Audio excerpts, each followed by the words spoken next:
Take my voice dog. Texans will be showing up now.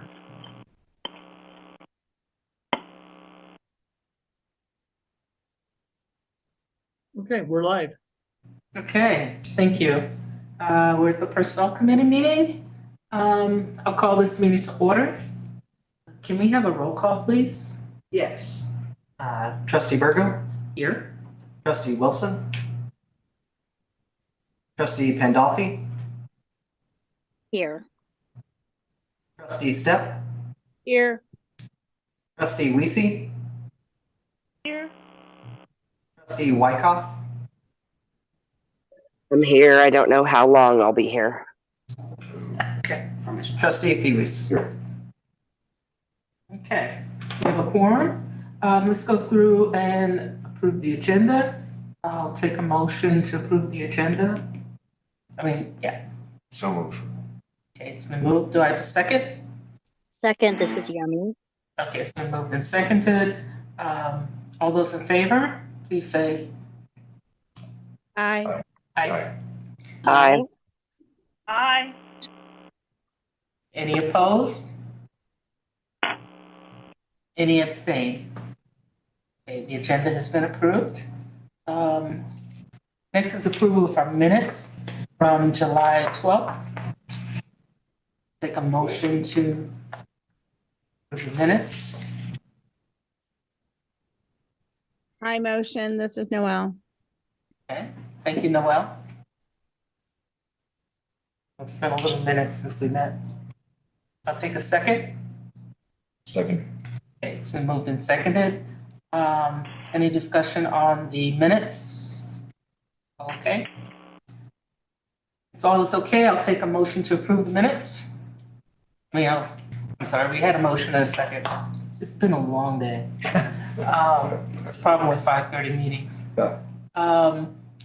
All those in favor of approving the minutes, please say aye. Aye. Aye. Aye. Any opposed? Any abstain? I vote aye. I'm sorry, I can't unmute. Okay. All right. Next up is our health insurance and benefits review. Pass it on to staff. All right, so Jennifer is going to give us an overview. Okay. This is Jennifer Ridley, HR Director. This benefits update is going to go pretty quick because it's a good news and pretty simple update. So if we want to go to the first slide to talk about just health insurance in general at the library. As a review, we talked about this, I think, a little bit more in depth last year, but the library insures full-time staff with a cost plus program with Blue KC. With this program, MCPL pays Blue Cross to access their network, to process our claims, and to insure us against major losses, what's called stop loss coverage or pooling coverage. We're able to be flexible with our plan design and employee premium contributions in order to control costs for the library and for our staff with this model.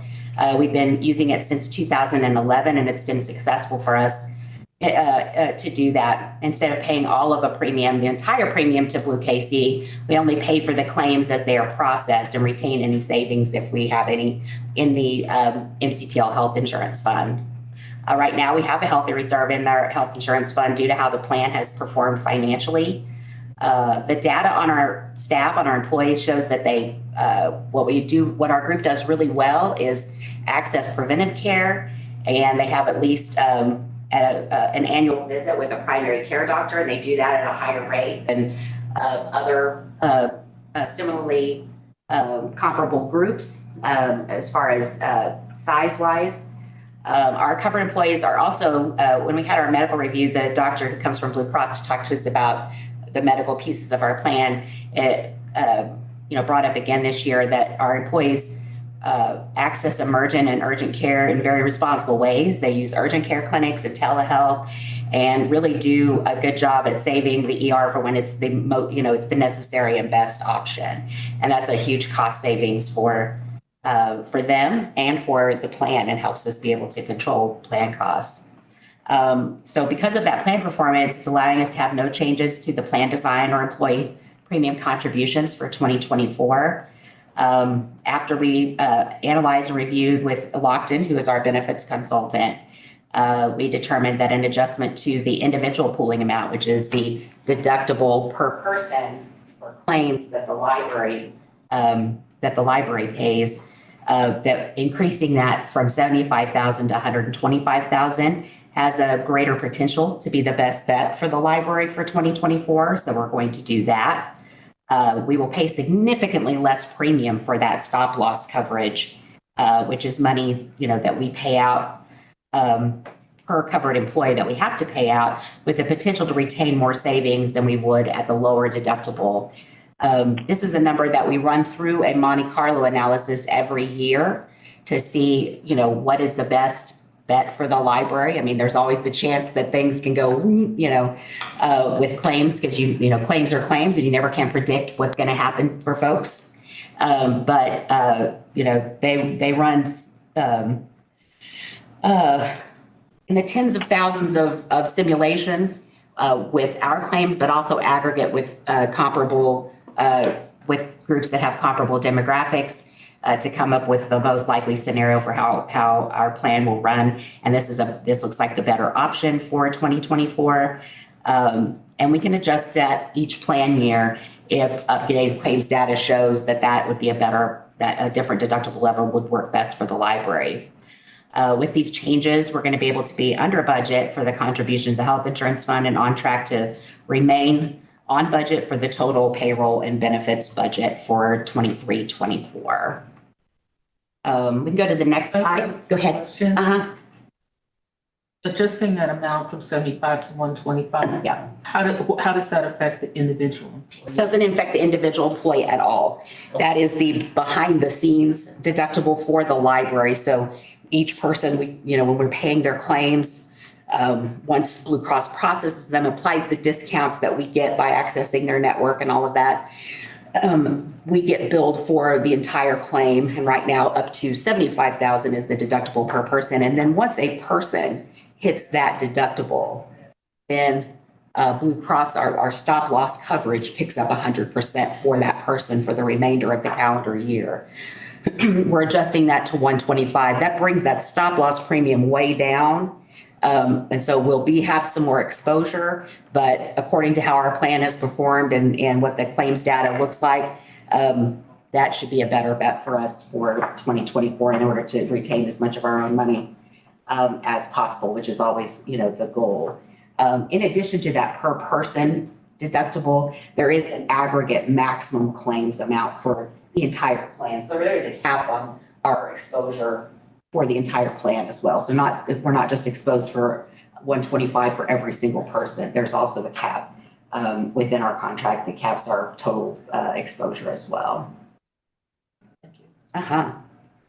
We can move to that next slide with the numbers on it. And this is a quick update of the just funding and for the health insurance fund and the cost analysis based on these updated numbers. Top grid starts with the fund balance as of September 30th, our health insurance fund, that internal insurance fund that is part of the financial reporting each month in the board reports. The funding amount, so it's at 1,483,000. The funding amount for the remainder 9 months of the fiscal year is 2,790,000, and that is coming from the grid there at the bottom, where the combination of what's coming from employee contributions for 9 months, which is the $315,000, and what's coming from the budget for 9 months, and what we will spend down in the fund for those 9 months. You can see that in that bottom grid. And that's where we get the 2.8 million. And then what the projected costs are, we got updated numbers for that in September from Lockton, looking at what the projected plan costs are. So that's where that $3,098,000 number comes from. That would put us at the end of June at a 1,174,000 approximately. And the minimum and maximum fund balance per policy is calculated based on incurred but not received claims, and which is based on our claims history. We get that number. Lockton provides that service through an actuary for us to get those numbers.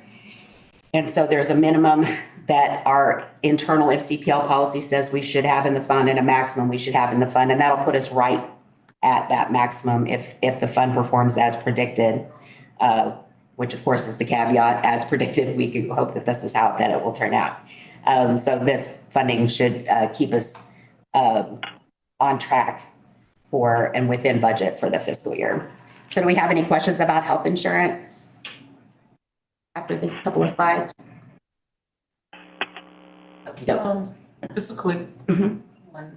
It seems like the effort that when first took on this cost plus, there was a big effort to educate our employees about preventative health, and it seems like it's really paying off. I think that we are in a fortunate place. I feel like I'm in a fortunate place. We have our wellness specialist has been with us as a contractor and then as an employee for over a decade, Bonnie Witt, and I'm able to see just by looking at what our numbers have done, even just this last year when we got our health numbers back in, diabetes for our staff has moved from the number one top chronic condition down to like number 4 or 5. It is about just continually educating folks about small ways that they can make changes. And so Bonnie's really good at using that data about what folks need to know about, and then also just connecting with people individually to help them. Rochelle Farmer, who's our benefits manager, does a great job at just helping people navigate and getting what they need. And another way that helps, and we can go to the next slide real quick. I think You have a question? our board president has a question. Yeah. Just a quick question, hopefully somewhat related. Does the library help subsidize any employee who wishes to obtain a membership at a gym or health club or something like that? We don't currently. Now Blue Cross, Blue KC has a program that offers some discounts through everything from like different kinds of holistic care. So acupuncturists, massage therapists, fitness centers. But it's one of the things that we're talking about, looking at. It's always been a little bit of a challenge because everybody's so spread out. And we also don't want to, if we want to put money towards something like that, we want to make sure that it's getting used. So we are in the process of actually researching what programs are out there to make sure that if we help with something like that, that people that are taking advantage of a benefit like that are actually using it. We don't want to pay for dormant fitness memberships, but if it would help folks, then for sure, then that's something that we would want to look at, because we have some wellness money, a rebate that we get back from Blue Cross every year that we can use to do some of those things. They give us a rebate of about $25,000 that we can use to help fund wellness initiatives and programs. And so it's one of the things. We're evaluating also a program called Hinge this year, but because one of the things that has moved higher on the list of issues for our staff has to do with neck and back musculoskeletal issues. And Hinge is an app on a phone that comes with a kit that comes in the mail that where you get prescribed physical therapy access, including exercises and the bands and the things to do that you can do at home or in your office. And so we're evaluating that. Bonnie and Rochelle have been looking at that as a potential option to help enhance care for folks. And maybe it's hard if you're, one of the things when we were talking about that particular issue, for folks to access appointments for, something like physical therapy that could be helpful to them, but this may be a way that they could access that expertise in a way that's more affordable for everyone. Sure. So we're always looking for ways to do that to enhance how people are accessing healthcare in the different ways. Do we have any questions online? Anyone online have questions? Don't want to forget you. The last slide is just about some of our other benefits, just none of the other benefits were up for renewal for 2024, but I just wanted to remind the committee of the things that we do have for staff. Dental and vision insurance remain with Blue KC for 2024 at their current rates. We're on a multi-year contract with both of those. Vision will be up for renewal for 2025, so we'll be looking at that again then. Our life and long-term disability remains with Unum, so we're on a multi-year contract for that one, but it will also be up for renewal for 2025. We'll go out to market for that to make sure that we're getting good competitive rates for our staff for that as well. Some of the other insurance benefits that we offer to staff. These benefits are things that staff pay for, but they're able to access via payroll deduction and group rates. We have legal insurance and identity theft insurance through Legal Shield, pet insurance through Nationwide, and then all of the supplemental insurance products that Aflac offers are available to staff. The Employee Assistance Program is also a very vital supplement to our healthcare plan. Our staff, and this includes the Employee Assistance Program, this includes all staff. So part-time staff, full-time staff, half-time staff have access to the EAP through a company called Personal Assistance Services. They get free mental health counseling for up to 6 visits, but there's also financial referrals, legal referrals, family care referrals, like child care or elder care, access to information. They do a fantastic job for us, and it's a way to help folks manage, short-term mental health needs in a way that's very cost efficient for them and for the library. And they also offer some pretty great additional things. They offer training. I know our mentoring committee is about to have the mentoring graduation for this year. They access training about professional,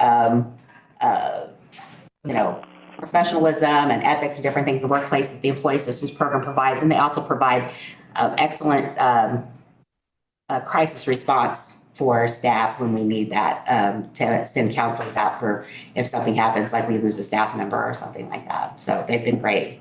And then the last one on there is Loggers Retirement. I know Joycelyn and my benefits manager, Rochelle Farmer, just went to the Loggers annual meeting, which is fantastic. And we also offer a 457B retirement savings plan. We actually offer that to all staff as well.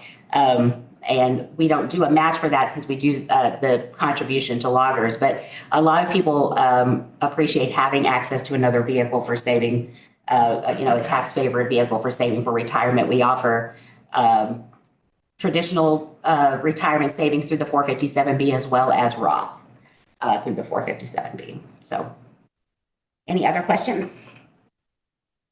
I'm assuming, hoping there's no charge to employees for the Employee Assistance Program, is that? No, there's no charge to employees for those services. Any other questions from any online?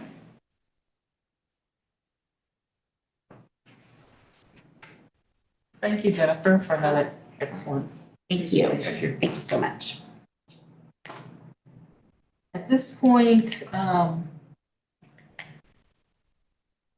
take a motion to go into closed session for employee. Basically, we're going to be doing some contract stuff and employee reviews, so we'll be going into closed sessions for those reasons. So move. So this is Noelle. You need a motion to go into closed session? Yes. Okay, I'll make that motion. Okay. And Second. motions and seconded. Would it be helpful to have Jennifer? Yeah, Jennifer will stick around. Yep. Yeah. Can we do a roll call vote, please? Yes, let's do a roll call vote. All those in favor, please say aye. Roll call vote. Trustee Virgo, Yes. Trustee Wilson, Trustee Pandolfi, Aye. Trustee Stepp, Aye. Trustee Wiese, Aye. Trustee Wyckoff, Trustee Thewis. Aye.